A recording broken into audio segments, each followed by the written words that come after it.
Oke, Assalamualaikum Mas Wahyu. Waalaikumsalam. Selamat datang nih kita di program Kemendagri Speak Up nih di podcast kali ini nih. Jadi gimana kabarnya sekarang? Alhamdulillah sehat.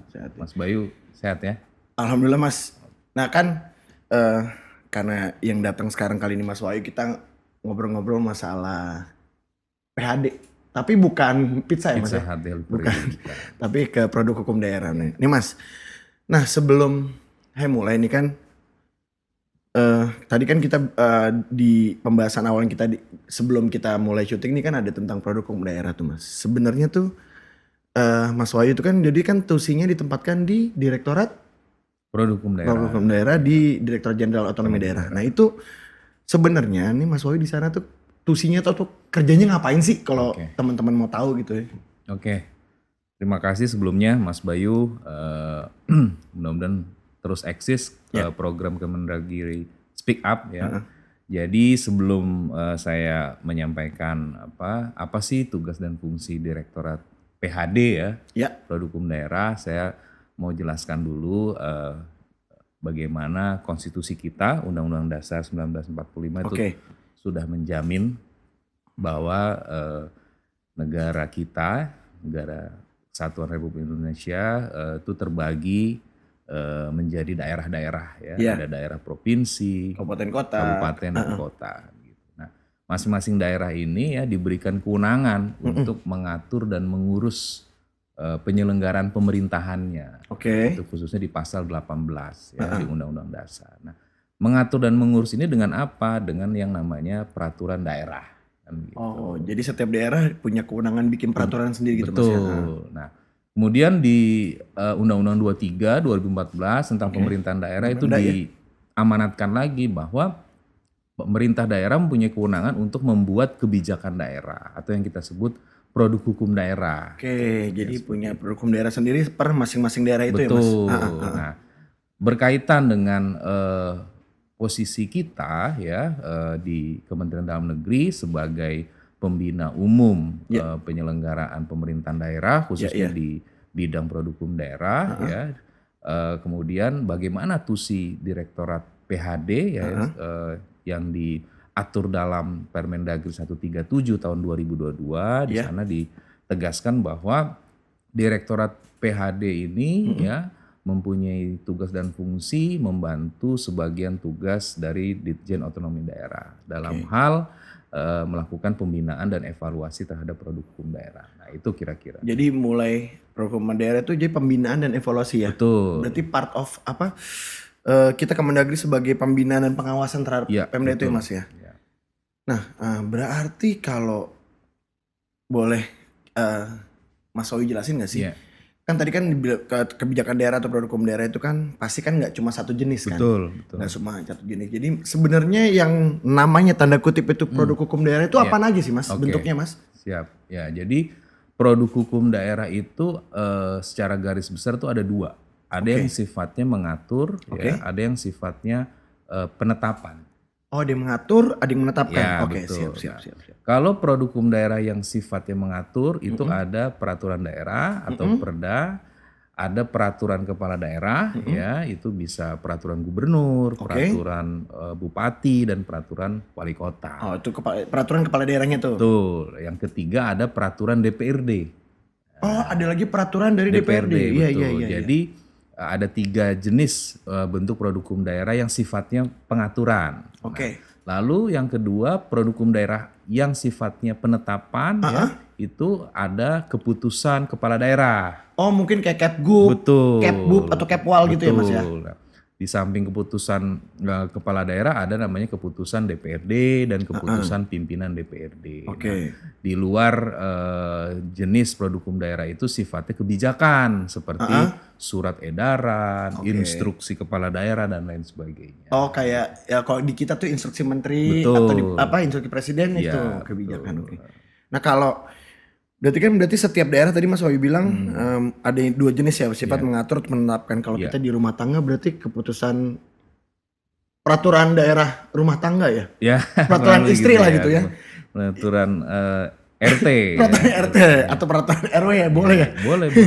Kalau mau dibikin. Nah Mas Wahyu, berarti kan kalau bicara tadi mulai dari keputusannya, mulai dari peraturan daerah, peraturan kepala daerah. Iya. Kalau peraturan kepala daerah ada instruksi kepala daerah juga. Nah, Mas, saya pernah dengar juga masalah ini, Mas. Kita pernah indeks kepatuhan daerah sama namanya, kalau nggak salah analisis kebutuhan pembentukan perda atau perkada itu, Mas.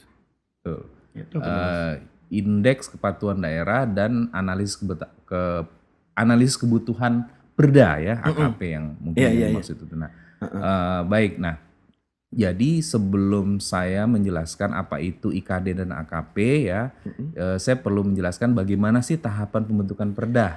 Itu. Nah, karena nanti akan inline nih adanya di mana dua barang itu kira-kira gitu. Oh, siap. Untuk tahapan pembentukan perda ya, yang pertama itu ada namanya tahap perencanaan. Oke. Tahap perencanaan itu bagaimana pemerintah daerah bersama dengan DPRD menetapkan rencana 1 tahun ke depan apa saja perda yang akan dibuat. Berarti di tahun sebelumnya itu masih Tahun sebelumnya. Oke. Nah, itu kita sebut namanya program pembentukan perda. Oh, program pembentukan perda. Oh, yang propemperda itu Betul, bukan? Oh iya benar. Nah, lalu yang tadi kaitan pertanyaannya apa itu analisis kebutuhan perda? Nah, analisis kebutuhan perda itu adalah suatu instrumen yang kami sediakan, yang kami susun untuk digunakan oleh pemerintah daerah ketika akan menyusun propemperda. Oh, berarti memang sudah dibuatkan itunya ya, SOP penyusunannya istilahnya ya, kurang lebih gitu ya, Mas. Template, SOP dan lain sebagainya. Nah, itu fungsinya apa? Untuk memberikan kemudahan untuk pemerintah daerah dengan DPRD. Jadi yang akan mereka susun untuk tahun depan itu perda yang berbasis kebutuhan. Oh, yang sudah dianalisis itu kebutuhannya. Jadi buat tahun depan mau bikin perda apa gitu ya? Betul, bukan perda berbasis keinginan. Nah, itu kan hal yang berbeda ya. Kebutuhan dan keinginan dua hal yang berbeda ya, Mas. Hal yang berbeda. Oke, siap. Nah, kemudian tadi setelah tahap perencanaan ada tahap penyusunan ya. Kemudian ada tahap pembahasan. Tahap pembahasan ini di mana terjadi situasi atau terjadi pembahasan antara pemerintah daerah dengan DPRD. Oh, jadi antara Pemdanya dengan BPRD di pembahasan tuh ya? Betul. Oh ya, misalnya lagi isi argumentasi apa, mau gimana gitu ya, Mas ya? Karena prinsipnya perda itu adalah disusun oleh pemerintah daerah bersama dengan DPRD. Jadi harus ada kesepakatan bersama. Itu untuk perda ya? Untuk perda. Nah, kemudian tahap selanjutnya ada penetapan dan pengundangan ya, dan terakhir adalah monitoring dan evaluasi. Nah, yang tadi pertanyaan terkait dengan IKD itu adanya indeks kepatuhan daerah itu, Mas? Suatu bentuk pembinaan di akhir. Oh, jadi sesudah dia ibaratnya ditetapkan. Betul. Nah, itulah IKD itu dilakukan dalam rangka memberikan suatu instrumen untuk menilai daerah terkait dengan kepatuhannya dalam pembentukan perda. Oh gitu. Nah, kalau boleh tahu nih, Mas, indikator indeks kepatuhan itu apa aja, boleh dijabarin, Mas? Jadi kalau indeks kepatuhan daerah itu ada beberapa aspek ya. Ada aspeknya itu ada aspek perencanaan ya kan, kemudian penyusunan, pembahasan, penetapan pengundangan dan aspek pelaksanaan. Kemudian itu aspek itu kemudian dijabarkan dalam beberapa variabel dan variabel itu dijabarkan kembali dalam indikator. Nah, jadi kira-kira seperti itu. Nah, itulah yang nanti akan dinilai dan mengakumulasi sehingga bisa ditetapkan berapa skor indeks kepatuhan daerah untuk pemerintah. Nah, itu langsung dari Direktorat Mas Wahyu itu yang melakukan penilaian terkait indeks kepatuhan daerah atau dengan komponen lain atau inspektorat atau lain-lain gitu, Mas? Ya, untuk sampai dengan saat ini memang IKD masih dalam proses terus pengembangan ya. Sebenarnya sederhana, IKD ini dilakukan pertama self assessment oleh masing-masing pemerintah daerah. Oh, jadi memang sudah diberikan tanda kutip instrumen untuk self assessment sudah ada ya. Sudah ada. Itu juga berbasis digital kita lakukan di aplikasi namanya iPerda. iPerda. Oh, udah ada mungkin aplikasinya. Sudah pernah dengar. Nah, kemudian nanti hasil asesmen tersebut kemudian diverifikasi oleh kita ya, tim dari Direktorat PHD dengan beberapa komponen terkait. Nah, kemudian nanti divalidasi oleh akademisi. Nah, Oh, untuk tetap ada mendapatkan tenaga ahli dari akademisi untuk memvalidasinya ya, Mas ya? betul, untuk mendapatkan sentuhan secara akademis lah kira-kira. Oke, siap. Nah, itulah AKP dan IKD. Nah, kira kan kita bicara tadi kan mulai tahapan sampai dengan IKD. Nah, kalau pihak-pihak yang terkait nih, Mas, dalam pembentukan produk hukum daerah tuh pihaknya siapa aja sih, Mas? Oke, Yang terkait ya? Ya, jadi kalau pihak-pihak yang terlibat dalam pertama pembentukan perda, otomatis di sana ada pemerintah daerah. Ya, pemendanya itu Pemerintah sendiri ya. daerah ya itu terdiri dari pastinya kepala daerahnya dan SKPD yang berkaitan dengan substansi perda itu. Oke, Ya baik, kan? baik. Nah itu kemudian dikoordinasikan oleh Biro Hukum Biro Hukum daerahnya. Biro Hukum daerah untuk provinsi, sedangkan untuk kabupaten kota kan berarti bagian hukum. Iya, Ya. baik, baik. Nah itu kemudian ada juga pihak-pihak misalnya akademisi ya bila diperlukan itu dalam menyusun naskah akademik misalnya. Oh iya, kan pada saat membuat produk hukum tetap naskah akademik tetap harus dibuat ya narasinya ya. Betul, Iya, betul. iya. Nah, kemudian yang pastinya adalah DPRD. Nah, DPRD itu siapa saja? DPRD itu alat kelengkapan Bapemperda misalnya. Bapemperda, apa itu? Badan Pembentukan Perda. Oh, itu DPR itu Mas, Bapemperda. DPRD, betul. Dari anggota dewan apa? Anggota DPRD-nya. Oh, Bapemperda itu dari anggota dewan itu sendiri ya. Oke, Nah, oke. Atau misalnya komisi, gabungan komisi sesuai dengan rumpun tusi masing-masing dan pansus kalau diperlukan. Pansus apabila diperlukan aja Apabila ya. diperlukan. Oke, siap. Betul. Nah, itu untuk pihak-pihak dalam pembuatan perda. Nah, kemudian untuk yang perkada itu hampir sama, hanya saja mereka tidak ada DPRD-nya.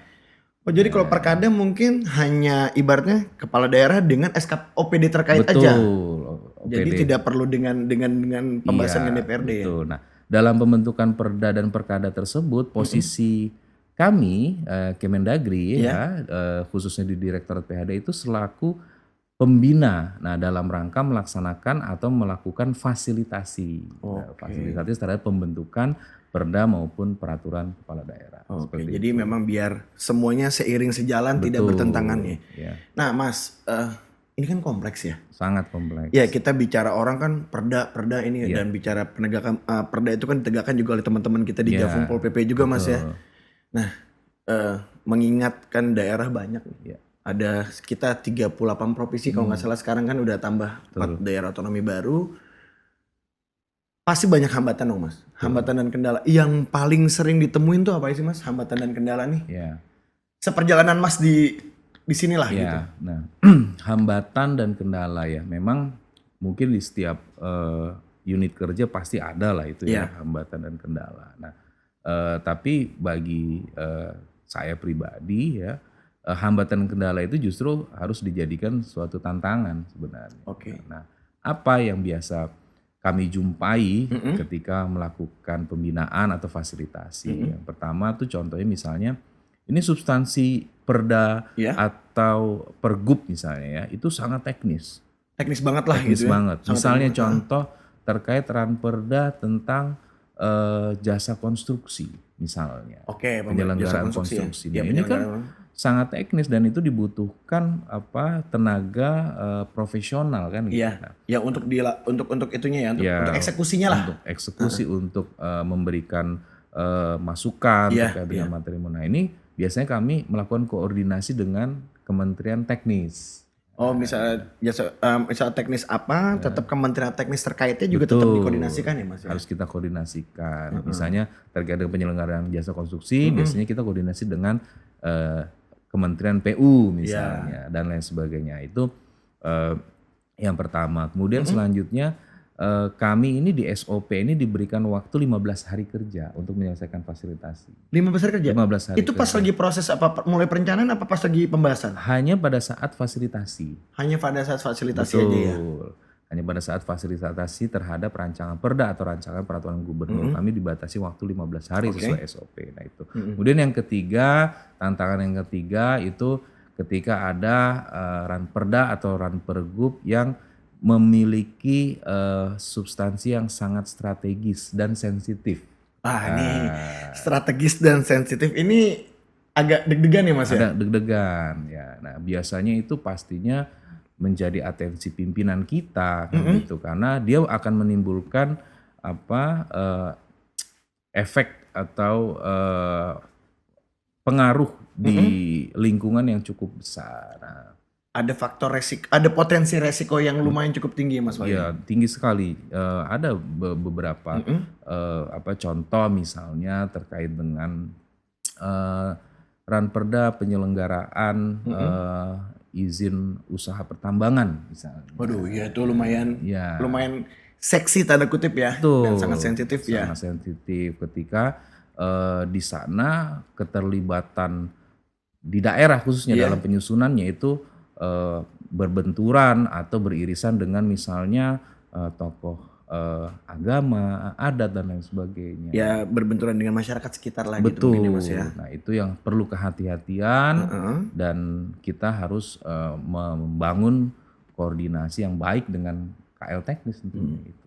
Itu kira-kira Mas 3 contoh. Jadi ya tapi hambatan itu mungkin sampai saat ini alhamdulillah bisa Alhamdulillah, terselesaikan walaupun mungkin prosesnya nggak sebentar juga kali Mas. Betul ya, jadi memang mau tidak mau ya kita harus punya strategi yang konkret untuk penyelesaian terhadap hal-hal tersebut gitu. Iya berarti bicara fasilitasi teman-teman di Direktorat Jenderal Otonomi Daerah di khususnya Direktorat Program Daerah tuh dalam bahasanya tuh mulai dari mediasi, negosiasi, segala macam apa itu semuanya memang teknik komunikasinya itu benar-benar harus dibangun dengan baik dan penguasaan substansi juga memang harus banget ya Mas ya. Betul. Nah, memang ya salah satu kendala ya ini terkait dengan kompetensi SDM ya. Artinya kan tidak semua yang ada di PHD itu berbasis atau berbackground hukum. Iya. Nah, tapi kami menganggap bahwa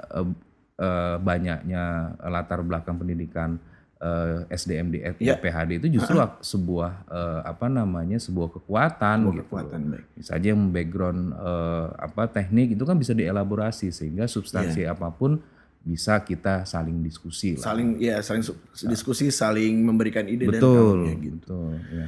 Gitu. Oke Mas, panjang juga nih obrolannya mungkin mungkin kapan kita gali lebih dalam lagi nih Mas. Siap. Makasih banyak nih. Ya.